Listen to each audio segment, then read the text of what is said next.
اس وقت جو سوسائٹی ہماری ہے، جو بھارت کچھ چیختی چلاتی رہتی ہے کہ اس کو ختم ہونا چاہیے، اس کو یہ مشورہ دیا تھا کہ پہلی چیز وہی جس کا میں نے ابھی ذکر کیا ہے، طالبان کا ایک نیریٹو ہے، تو یہ جو سوسائٹی اس کو ختم کرنا چاہتی ہے، اس کا مقابلہ کرنا چاہتی ہے، وہ اپنے نیریٹو کا تعین کرے.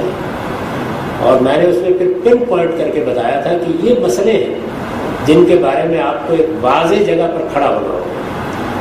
میں نے پچھلے دنوں یہ کہا تھا کہ اگر طالبان فراخ دلی کے ساتھ یہ قبول کر لیں کہ وہ مذاکرات کریں گے اور مذاکرات کی میز پر آ کر بیٹھ جائیں تو انشاءاللہ ہمارے حکمرانوں کو اور دانشوروں کو شکست فاش ہوگی ان کے مطابق. اس کی وجہ کیا ہے؟ اس کی وجہ یہ ہے کہ وہ اپنے نقطہ نظر میں بالکل واضح ہے، اپنے آرگومنٹ میں بالکل واضح ہے، وہ اپنے فکر اور عمل میں بالکل کنسسٹنٹ ہے، اور جو ان کے مقابل میں بیٹھنے والے لوگ ہوں گے ان کا نہ کوئی فکری اثاثہ ہے، نہ کوئی علمی بنیاد ہے، نہ ان کو پتہ ہے کہ کیا بات کرنی ہے، نہ ان کے علم اور عمل میں کوئی توازن ہے. وہ جب بیٹھیں گے تو رسوا ہو کے شکست آئے گی. یہ ان بیچاروں کو خود پتہ نہیں ہے کہ ان کے پاس کتنی بڑی طاقت ہے استدلال کی بھی اگر وہ بیٹھ جائیں. یعنی یہ وہ دیکھتے رہ جائیں گے کہ ہم ان کے جواب میں کیا کہیں. تو کاؤنٹر نیریٹو کو پہلے سوسائٹی کے ہر فرد کے فنگر ٹپس پہ ہونا چاہیے، اور پھر اس کے لیے عورتوں کو، بچوں کو، مردوں کو، سب کو آپ کو تربیت کرنا چاہیے کہ یہ ہے جواب میں جو بات ہم کہتے ہیں. کیونکہ وہ آپ کے پاس صرف بندوق لے کے نہیں آ رہے، وہ ایک پورا کا پورا مذہبی استدلال لے کے کھڑے ہوئے. آپ اس کے جواب میں کیا کہتے ہیں؟ پوری قوم کیا کہتی ہے؟ یعنی تنہا میرے کہہ دینے سے کچھ نہیں ہوگا.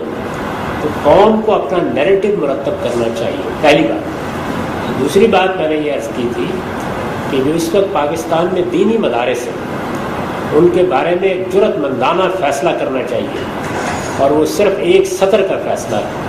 وہ فیصلہ یہ ہے کہ 12 سال کی براڈ بیس تعلیم کے بغیر کسی دینی مدرسے میں کسی طالب علم کو داخلہ نہیں دیا جا سکتا، کیونکہ آپ باقی کسی ڈسپلن میں بھی اس کی اجازت نہیں دیتے. آپ ڈاکٹری کے لیے 5 سال کے بچے کو کسی اسکول میں جانے کی اجازت نہیں دیتے. ہر بچے کا یہ پیدائشی حق ہے کہ اس کو 12 سال کی براڈ بیس ایجوکیشن ملے، بیسک سکلز، بیسک لینگویجز، آگے کی اس کی ضرورتوں کا لحاظ کر کے اس کو تعلیم دی جائے، اس کا پہلے ذہن کشادہ کیا جائے. یہ وہ 12 سال کی تعلیم کے بعد فیصلہ کرے گا کہ اسے انجینئرنگ کالج میں جانا ہے یا اسے میڈیکل کالج میں جانا ہے یا اس کو دینی مدرسے میں جانا ہے. تو یہ ایک بات، یعنی آپ مت چھیڑیں.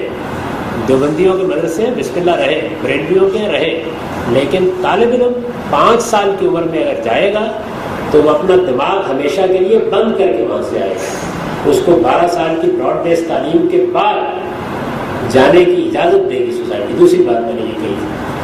اور تیسری بات یہ عرض کی تھی کہ مسجد کو اسٹیٹ کنٹرول میں ہونا چاہیے.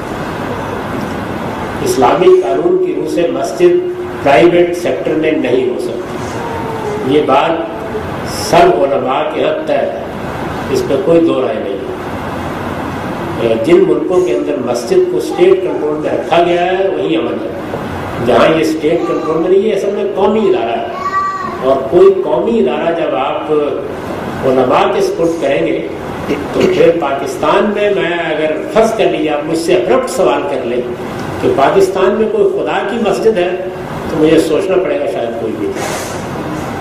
یعنی میں دیوبندیوں کی مسجد سے واقف ہوں، بریلویوں کی مسجد سے واقف ہوں، اہل حدیث کی مسجد سے واقف ہوں، خدا کی مسجد بھی کوئی ہے مجھے نہیں معلوم. یہ صورتحال پہ پیدا ہو جاتی ہے. تو یہ 3 باتیں میں نے کہی تھی اور عرض کیا تھا کہ اگر آپ یہ 3 چیزیں کرنے کا حوصلہ نہیں رکھتے تو پھر اپنی فاتحہ پڑھ لیجیے، پھر آپ کچھ کو نہیں روک سکتے.